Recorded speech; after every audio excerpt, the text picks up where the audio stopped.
ನ್ಯಾಯಾಲಯ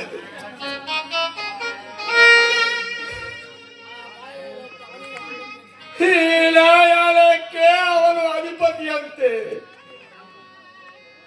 ದೇವಾ, ನಿನ್ನ ನ್ಯಾಯಾಲಯದಲ್ಲಿ ನ್ಯಾಯಕ್ಕೆ ಬೆಲೆ ಇಲ್ಲ. ಅನ್ಯಾಯವನ್ನು ಪಡೆದು ಹೆಣವಟ್ಟು ಹಾಕಲಿಲ್ಲ. ನೀ ನಿರ್ಮಿಸಿದ ಜಗತ್ತಿನಲ್ಲಿ ಕರ್ಮ ಎತ್ತಿ ನಿಲ್ಲಬೇಕೆ? ಧರ್ಮ ತಲೆ ತಗ್ಗಿಸಿ ನಡೆಯಬೇಕೆ? ನೀನು ಭಗವಂತನೇ ಅಂತಸ್ತುಗಳ ಮೇಲೆ ಕುಳಿತು ಉಷ್ಠಾನ ಉಣ್ಣುವ ಸಿರಿವಂತರ ಮನೆಯಲ್ಲಿ ಅವರುಂಡ ಎಂದಲು ತೊಳೆಯುತ್ತ ಸೇವಕನಾಗಿ ಬಿದ್ದ.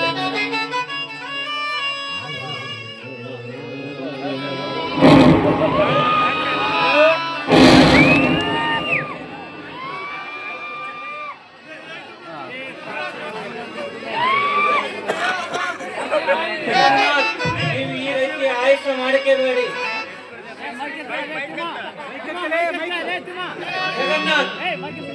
ಜಗನ್ನಾಥ್, ನೀವು ಈ ರೀತಿ ಆಯಾಸ ಮಾಡಿಕೆಬೇಡಿ. ಏನು ಮಾಡಲಿ? ನಗು ನಗುತ್ತಾ ಓಡಾಡಬೇಕು. ಆದರೆ ಅದೆಲ್ಲ ಈಗ ನನ್ನ ಪಾಲಿಗೆ ಇಲ್ಲವಾಯ್ತು ಡಾಕ್ಟರ್, ಇಲ್ಲವಾಯ್ತು.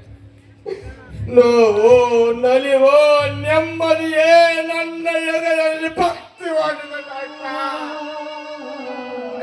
ಭಕ್ತಿವಾಗಿದೆ. ಡಾಕ್ಟರ್, ನಾನು ಇನ್ನೆಷ್ಟು ದಿನ ಇರಬೇಕಾಗುತ್ತದೆ? ಕೆಲವೇ ದಿನಗಳಲ್ಲಿ ಮಿಸ್ಟರ್.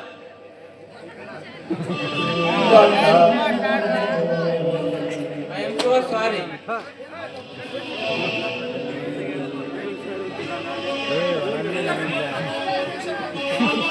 ಮೆಡಿಕಲ್ ರಿಪೋರ್ಟ್ ಪ್ರಕಾರ ನೀವು ಪುರುಷತ್ವವನ್ನೇ ಕಳ್ಕೊಂಡಿದ್ದೀರಿ.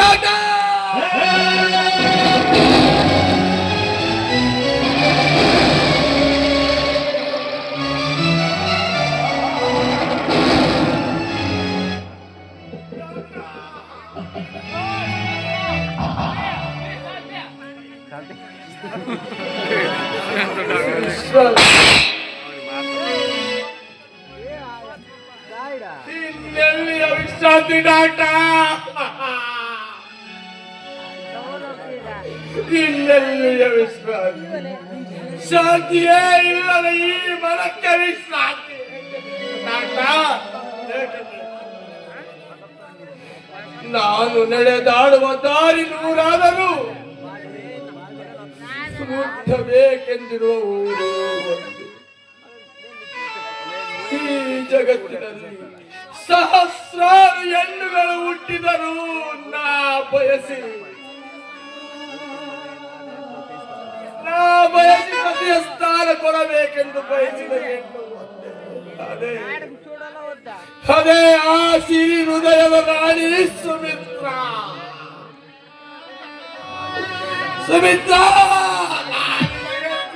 ಮಾಡಿಬಿಟ್ಟೆ. ಸುಮಿತ್ರ,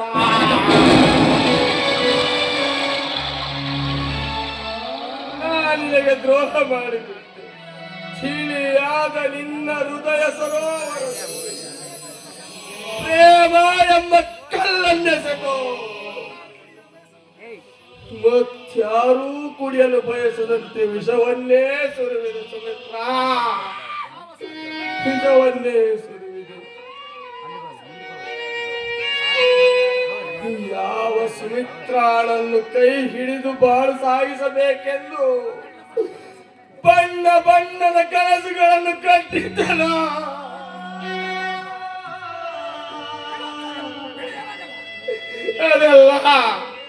ಅದೆಲ್ಲ ಇಂದು ತಿರುಕದ ಕನಸಾಯಿತು.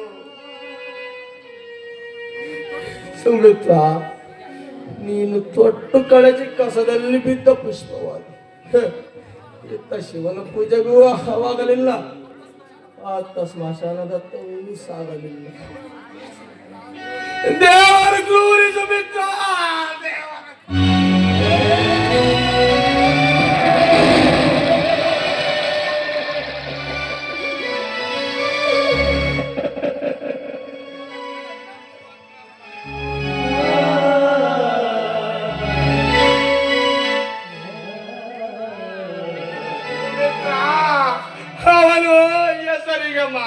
ಶಂಕರ. ಈ ಪ್ರೇಮಿಗಳ ಪಾಲಿಗೆ ಹರಿ ಭಯಂಕರ.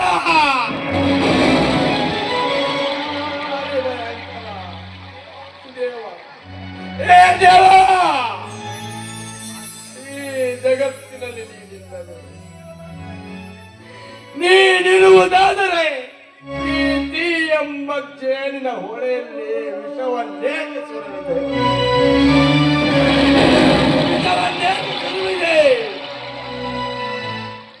ಧರ್ಮಕ್ಕೆ ಜಯವೆಂಬ ನಿನ್ನ ನೀತಿಗೆ ನೀ ನೀಡಿದ ನ್ಯಾಯವೇ ನಾನಾಡಿದ ಅಪರಾಧವಾದರು ಏನು ಸ್ವಾಮಿ, ಅಪರಾಧವಾದರು ಏನು?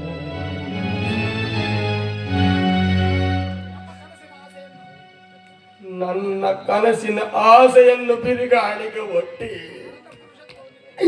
ನನ್ನ ಪುರುಷತ್ವವನ್ನೇ ಕಿತ್ತುಕೊಂಡು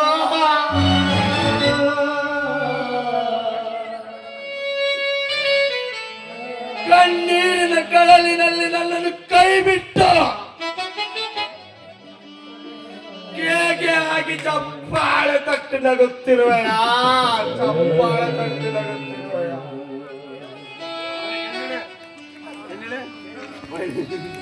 ದೇವನಂತ ದೇವ, ಈಶ್ವರ, ಶಂಕರ, ಪರಮೇಶ್ವರ, ಗಂಗಾಧರ, ನೀಲಕಂಠನೆಂದ ಸಹಸ್ರಾರು ಹೆಸರುಗಳನ್ನು ಹೊತ್ತು ಪೂಜೆ ಸಲ್ಲಿಸಿಕೊಳ್ಳುವ ನೀನು ನೀಲಕಂಠನಲ್ಲ, ವಿಷಕಂಠ.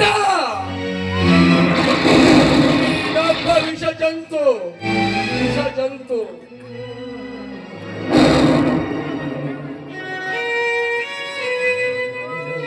ದೇವ ದೇವ ಎಂದು ಬರಿದಾದ ಒಡಲಿನಲ್ಲಿ ಸ್ಮರಿಸುವವರ ಪಾಲಿನ ದೆವ್ವ, ದೆವ್ವ.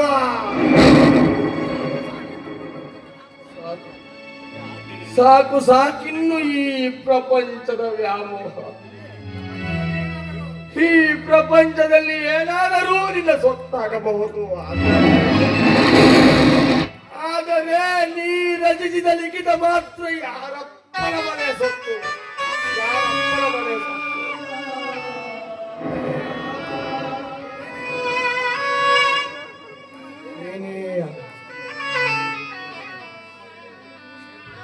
ಏನೇ ಆಗಲಿ ನಾನಿನ್ನು ಸುಮಿತ್ರಳನ್ನು ಮರೆಯಲೇಬೇಕು. ಸುಮಿತ್ರ ಬೇರೊಂದು ಮದುವೆ ಆಗಲೇಬೇಕು.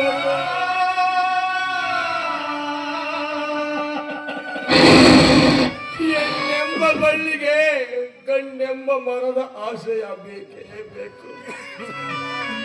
ಸುಮಿತ್ರ, ಸುಮಿತ್ರ, ನಾನು ನಿನಗೆ ಹೇಗೆ ಮುಖ ತೋರಿಸಲಿ ಸುಮಿತ್ರ?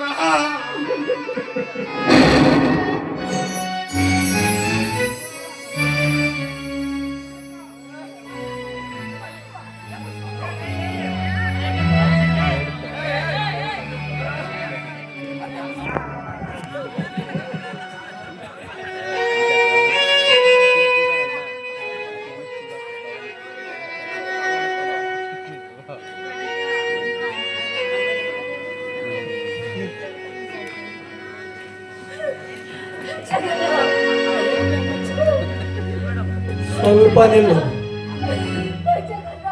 ಸ್ವಲ್ಪ ನಿಲ್ಲು. ಯಾರು ಯಾರು ನೀನು? ಜಗನ್ನಾಥ, ನೀವ ಈ ಮಾತನ್ನ ಹೇಳ್ತಾ ಇರೋದು? ಜಗನ್ನಾಥನಲ್ಲದೆ ಜಗದ್ರಕ್ಷಕನು ಹೇಳಲು ಸಾಧ್ಯ, ಸಾಧ್ಯವಾದರೂ ಅದು ಉದ್ಧಾರವಾಗಲು ಸಾಧ್ಯವೇ? ಸಾಧ್ಯ ಅಸಾಧ್ಯವೆಂಬ ಪ್ರಶ್ನೆಯನ್ನು ಕೇಳಲು ನಾನಿಲ್ಲಿಗೆ ಬರಲಿಲ್ಲ ಜಗನ್ನಾಥ್. ಅಪಘಾತಕ್ಕೀಡಾದ ನಿಮ್ಮನ್ನ ನೋಡಲು ಬಂದಿರುವೆ. ಅಪಘಾತವೂ ಆಗಿದೆ, ಆಘಾತವೂ ಆಗಿದೆ. ಆದರೆ ಸದ್ಯದಲ್ಲಿ ತೀರ್ಮಾನ ತಲೆ ತಿನ್ನತೊಡಗಿದೆ. ನಿಮ್ಮ ನಿರ್ಧಾರ ಏನೇ ಆಗಿರಲಿ ನೋಡಿ, ನಾನು ನಿಮ್ಮನ್ನ ನನ್ನ ಪ್ರಾಣ ಪಡಕ್ಕಿಟ್ಟು ಉಳಿಸ್ಕೊಳ್ತೀನಿ. ನನ್ನನ್ನು ಉಳಿಸಿಕೊಳ್ಳಲು ನೀನು ಯಾರು? ಅಂದ್ರೆ ಹಾಗಾದ್ರೆ ನಿಮ್ಮ ಮಾತಿನ ಅರ್ಥ? ವ್ಯರ್ಥವಾಗಿಯೇ ಅಂತಿಮ ಯಾತ್ರೆ ಸಾಗಿದೆ. ನನಗೆ ಅದನ್ನು ಕಟ್ಟಿಕೊಂಡು ನಿನಗೆ ಏನಾಗಬೇಕಾಗಿದೆ? ನನಗೀಗ ಈ ಜಗತ್ತಿನ ಜಂಜಾಟವೇ ಸಾಕಾಗಿದೆ. ನನಗೆ ನೀವು ಬೇಕಾಗಿದೆ.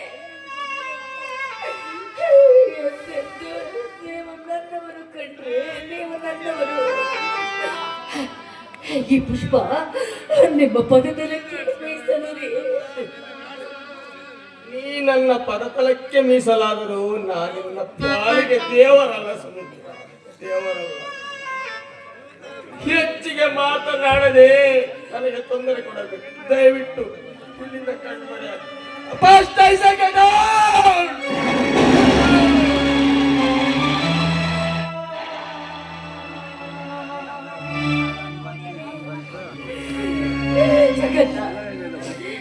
ಏನಾಗಿದೆ ನಿಮಗೆ? ಯಾಕೆ ಈ ರೀತಿ ಮಾತನಾಡ್ತಾ ಇದ್ದೀರಾ? ಒಂದು ವೇಳೆ ಅಪಘಾತದಲ್ಲಿ ಬಲವಾದ ಪೆಟ್ಟು ಬಿದ್ದು ನಡೆದ ಘಟನೆಯೆಲ್ಲ ಬರೆದಿರಬಹುದೇ? ದಯವಿಟ್ಟು ಅಪಾರ್ಥವಾಗಿ ಮಾತನಾಡಿ ಆಯಾಸ ಮಾಡ್ಕೋಬೇಡಿ ಜಗನ್ನಾಥ್. ನೋಡಿ ಮಿಸ್, ಸಂಬಂಧಿಕರಲ್ಲದವರು ಕೂಡ ಈ ರೀತಿ ಮಾತನಾಡುವುದು ಹೆಣ್ಣಿಗೆ ತರವಾಡು. ಒಂಟಿಯಾದ ಹೆಣ್ಣು ಈ ರೀತಿ ಗಣ್ಣಿನ ಎದುರು ಸರಿ ಸಮನಾಗಿ ನಿಂತು ಮಾತನಾಡುವುದು ಭೂಷಣವೂ ಅಲ್ಲ ಅಂತ ನನ್ನ ಭಾವನೆ. ಹಾಗಾದ್ರೆ ಈ ಸುಮಿತ್ರಾ ನಿಮಗೆ ನೆನಪಿಲ್ಲವೇ? ನೀವು ನನ್ನನ್ನು ಪ್ರೀತಿಸಿದ್ದು ನಿಮಗೆ ನೆನಪಿಲ್ಲವೇ? ಸುಳ್ಳು. ನೀನ್ ಯಾರೆಂಬುದೇ ನನಗೆ ಗೊತ್ತಿಲ್ಲ. ಹಾಗೇನಾದರೂ ನಿನಗನಿಸಿದ್ದರೆ ನೀನು ಕನಸು ಕಂಡಿರಬೇಕು. ನೀವು ನನ್ನನ್ನು ಪ್ರೀತಿಸಿದ್ದು ಸುಳ್ಳೆ. ಸುಳ್ಳನ್ನು ಸತ್ಯವೆಂದು ಸಾಬೀತು ಮಾಡಲು ಸಾಧ್ಯವಿಲ್ಲ. ಸಾಧ್ಯವೆಂಬ ಮಾತು ಈಗ ಬೇಡ ಸ್ವಾಮಿ.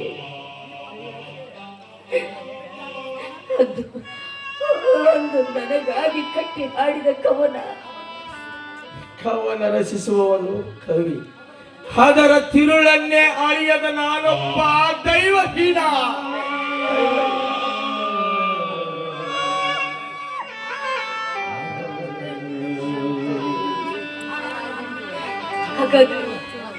ಹಾಗಾದ್ರೆ ನಾನು ನಿಮಗೇನಾಗಬೇಕು? ನಿಮ್ಮ ಸಾಕ್ಷಾತ್ ದೇವಿಯ ಸ್ವರೂಪವಾಗಿ ಕಾಣಿಸುತ್ತೀನಿ. ನೀನು ನನ್ನ ಪಾಲಿಗೆ ಸಾಕ್ಷಾತ್ ದೇವತೆ. ನೀ ಕೇಳಿದ ಪ್ರಶ್ನೆ ಕಠಿಣವಾದರೂ ಉತ್ತರ ಸಮರ್ಪಕವಾಗಿಯೇ ಇದೆ. ಈ ಜಗತ್ತಿನಲ್ಲಿ ನಾನು ಯಾವ ಹೆಣ್ಣನ್ನು ನಂಬಿಸಿ ಮೋಸ ಮಾಡಿಲ್ಲ ಎಂಬುದು ನನ್ನ ಆತ್ಮಸಾಕ್ಷಿ ಒಪ್ಪಿದರೆ ನೀನು ನನಗೆ ತಂಗಿ. ಜಗನ್ನಾಥ್,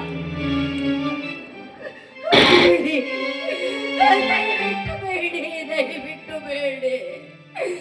ತಂಗಿ ಎಂಬ ಶಬ್ದವನ್ನು ಮಾತ್ರ ನುಡಿಯಬೇಡಿ ಜಗನ್ನಾಥ್, ನುಡಿಯಬೇಡಿ.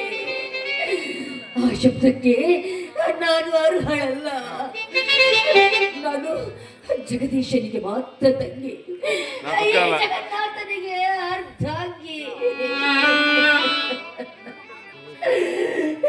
ನಿಮ್ಮ ಮಾತಿನ ಮೋಡಿಯಿಂದ ನನ್ನನ್ನ ಕೊಲ್ಲಬೇಡಿ.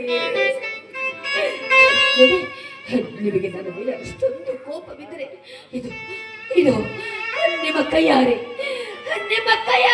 ನನ್ನ ಕತ್ತು ಹೆಚ್ಚಿಗೆ ಒಂದೇ. ದಯವಿಲ್ಲದ ಧರ್ಮ ಯಾವುದಯ್ಯ? ಜಯ ಧರ್ಮದ ಮೂಲವಯ್ಯ ಎಂದು ಬಸವಣ್ಣನವರು ಅಂತೆಯೇ ನುಡಿದಿದ್ದಾರೆ. ದಯ ಇಲ್ಲದವನಿಗೆ ಕೊಲ್ಲುವ ಕಲೆ ರಕ್ತಗತವಾಗಿಯೇ ಬಂದಿರುತ್ತದೆ. ನಾನೀಗ ಕೊಲ್ಲಬೇಕಾಗಿರೋದು ಇನ್ನೊಂದಲ್ಲ, ಕಾಮ ಕ್ರೋಧ ಮದ ಮತ್ಸರ ಲೋಭಗಳನ್ನೇ ಹೊರತು ಅಲ್ಲ, ಇನ್ನೊಂದಲ್ಲ.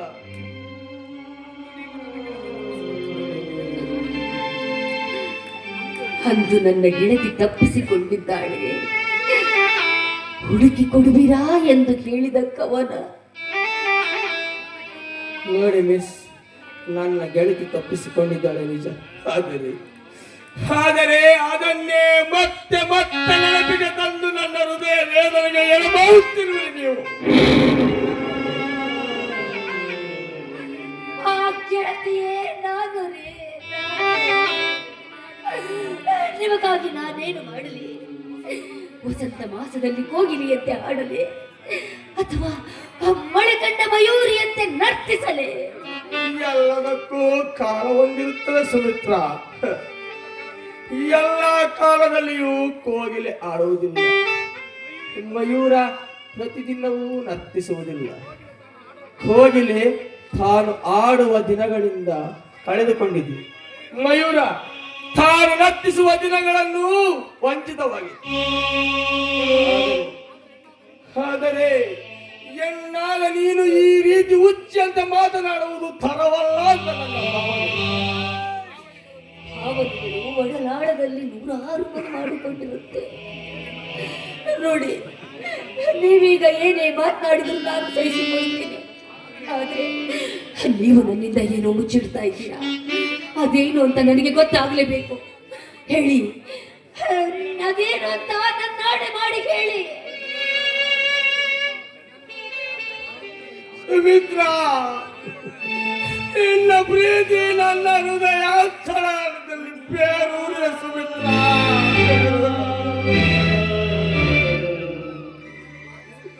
ನಾನು ಪಾಪಿ ಸುಮಿತ್ರ, ನಾನು ಪಾಪಿ. ಇಲ್ಲ, ನೀವು ಪಾಪಿ ಅಲ್ಲ ಜಗನ್ನಾಥ್. ನನ್ನ ಪಾಲಿಗೆ ಪವಿತ್ರ ಪ್ರೇಮ ಮೂರ್ತಿ. ನೀವು ಪವಿತ್ರ ಪ್ರೇಮ ಮೂರ್ತಿ. ಒಂದೇ ಕಲ್ಲಿನಲ್ಲಿ ಕೆತ್ತಿದ ಮೂರ್ತಿಯು ಪೂಜೆ ಸಲ್ಲಿಸಿಕೊಳ್ಳುವ ಪವಿತ್ರ ಸ್ಥಾನಕ್ಕೆ ಅರ್ಹವಾದರೆ, ಉಳಿದ ಕಲ್ಲು ಭಕ್ತರು ಮೆಟ್ಟಿ ಹೋಗುವ ಮೆಟ್ಟಲುಗಳಾಗುತ್ತವೆ ಸುಮಿತ್ರ, ಮೆಟ್ಟಲುಗಳಾಗುತ್ತವೆ. ಅದರಂತೆ ನೀ ತಿಳಿದುಕೊಂಡಂತೆ ಪರಮೂರ್ತಿಯ ಸ್ಥಾನಕ್ಕೆ ಅರ್ಹನಲ್ಲ ನಾನು, ಅರ್ಹನಲ್ಲ. ಈ ರೀತಿ ಅಸಂಬದ್ಧವಾದ ಮಾತಿನಿಂದ ನೀವು ನನ್ನ ಬಾಯಿ ಮುಚ್ಚಿಸಲಾರಿರಿ ಜಗನ್ನಾಥ್. ಅದು ಎಂದಿಗೂ ಸಾಧ್ಯವೇ ಇಲ್ಲ. ಹೇಳಿ, ನೀವು ನನ್ನ ಮೇಲೆ ಆಣೆ ಮಾಡಿ ಹೇಳಿ, ಅದೇನು ಅಂತ ಹೇಳಿ ಜಗನ್ನಾಥ್.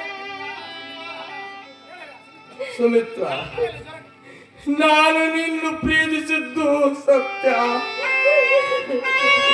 ನಿನಗಾಗಿ ಕವಲ ರಚಿಸಿದ್ದು ಸತ್ಯ. ಆ ದುರುಳ ಪ್ರತಾಪನ ಗಾಳಿಗೆ ಸಿಕ್ಕು ನನ್ನ ಕಾಲು ಕಳೆದುಕೊಂಡದ್ದು ಸತ್ಯ. ನಿನಗಾಗಿ, ನಿನ್ನ ಮೇಲಿರುವ ಅತಿಯಾದ ಮಮತೆಯಿಂದಾಗಿ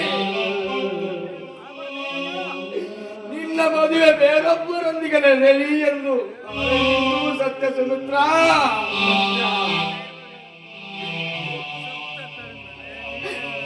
ಅಷ್ಟೇ ತಾನೇ. ನೋಡಿ, ನಮ್ಮಿಬ್ಬರ ಮದುವೆ ಹೃದಯ ಹಂದರದೆ ಎಂದೋ ಮುಗಿದು ಹೋಗಿದ್ದೇನೆ. ಈಗ ಈಗ ಗುರು ಹಿರಿಯರ ಸಮ್ಮುಖದಲ್ಲಿ ನೆರವೇರಬೇಕಾಗಿದೆ ಅಷ್ಟೇ. ಜಗನ್ನಾಥ್, ನೋಡಿ, ನೀವು ಗುಣಮುಖರಾಗುವವರೆಗೂ ನಾನು ಕಾಯ್ತೀನಿ ಜಗನ್ನಾಥ್. ಸುಮಿತ್ರ, ಸತ್ಯ ಬಚ್ಚಿಡದೆ ಬಿಚ್ಚಿ ಹೇಳುತ್ತೇನೆ ಕೇಳು. ನೀನು ನನ್ನ ಆರೈಕೆ ಮಾಡುವ ಅಗತ್ಯವೂ ಇಲ್ಲ, ನನ್ನ ಉಳಿಸಿಕೊಳ್ಳುವ ಅವಶ್ಯಕತೆಯೂ ಇಲ್ಲ. ಒಟ್ಟಿನಲ್ಲಿ ನನ್ನ ಅವಶ್ಯಕತೆಯೇ ನಿನಗಿಲ್ಲ ಸುಮಿತ್ರ. ಜಗನ್ನಾಥ್,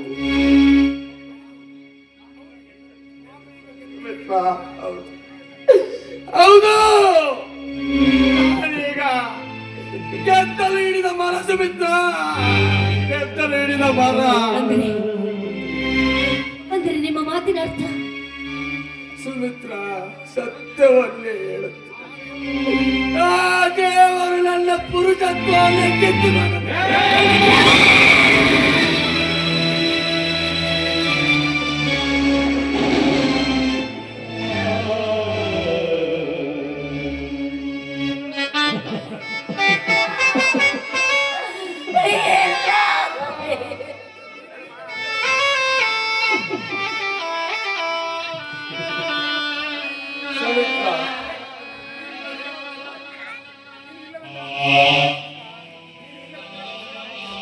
ಸುಮಿತ್ರ, ನೀ ಇಲ್ಲವೆಂದರೆ ಅದು ಸುಳ್ಳಾಗುವುದಿಲ್ಲ ಸುಮಿತ್ರ. ಗಂಡಸುತನವನ್ನೇ ಕಳೆದುಕೊಂಡ ಸಣ್ಣ ಸುಮಿತ್ರ,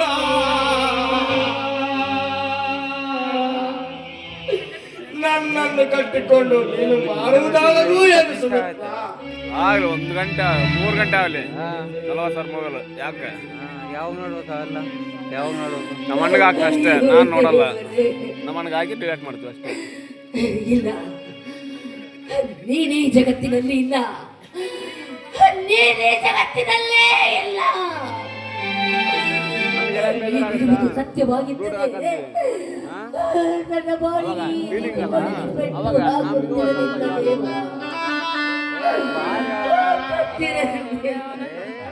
ಸುಮಿತ್ರ, ನಡೀತಷ್ಟ ದೇವರನ್ನು ನಿಂದಿಸುವುದರಲ್ಲಿ ಯಾವತ್ತಿಗೂ ಹುಲಿ ಕಣ. ಇಲ್ಲ ಸುಮಿತ್ರ. ಆಯ್ತಪ್ಪ. ಹುಲಿನೇ. ನನಗೀಗ ಎಮ್ಮೆನೆ ಇಷ್ಟ ಆಗಿದೆ. ಕೊಡನೆ ನೀನು ಹೋಗಬಹುದು, ನೀವು ಹುಲಿ, ಹೋಗಬಹುದು. ನಾ ದುರ್ಗದ ಹುಲಿ. ಅದು ಇರೋದು ಮದಕರಿ. ಗಾಡಿ ಕೂಡ 16 ಪಾಸಿಂಗ್ ತಗೊಂಡಿರೋದು ದುರ್ಗದ ಹುಲಿ ನಾವು. ಇರೋ ಮದಕರಿ ಅದಕ್ಕೆ ಮಾಡ್ಬಿಡು. ಎಲ್ಲ ಕೊಡ